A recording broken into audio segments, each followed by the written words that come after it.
The Minister of Public Service, appearing in a virtual media briefing, debunked the claims made by two local media entities that government has made no move to assist Guyanese students stranded overseas due to the COVID-19 pandemic.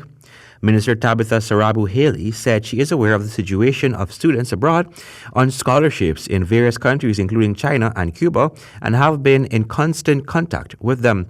The issues in Cuba must be responded to on merit. Having done the necessary investigations, it was recognized that the letter holder and the content of the letter did not adequately reflect the views of the majority of the students in Cuba, and thus there was no need to entertain a discussion of evacuation. Instead, it was recognized that other forms of assistance would be required at this time, and we are working to send hampers to all 77 students, both fully funded and self-funded, who are currently in Cuba. Meanwhile, Permanent Secretary of the Ministry of Public Service, Soyinka Grobin, gave an overview on what has been done so far to accommodate the in excess of 80% of students who have opted to remain in their host country.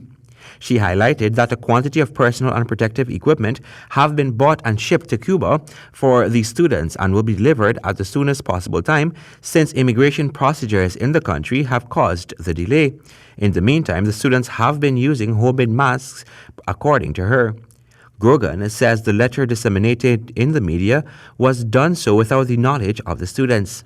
The students who would have signed the letter, they're of the view that it was for them to come home during the August holiday and not to come home because of COVID-19.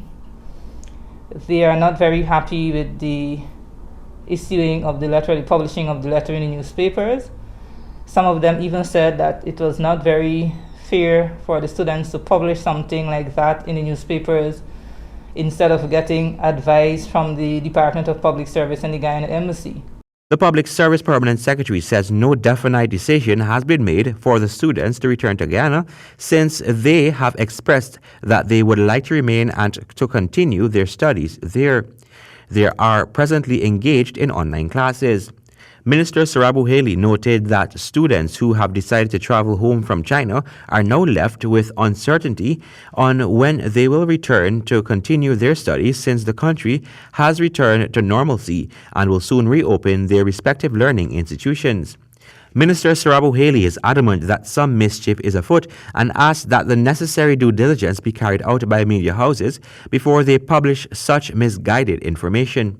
One would, however, expect that during such a time of crisis, when dealing with such issues, the media and reporters would take an extra effort to put political biases aside and use normal journalistic ethics and standards to ensure that the information before them is credible and accurate before releasing it to the public.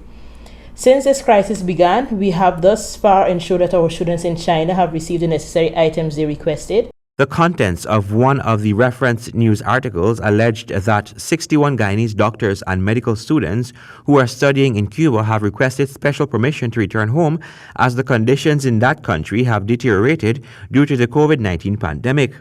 It further added that the government of Guyana has refused this request by saying, quote, evacuation of students by the government of Guyana at this stage is not possible.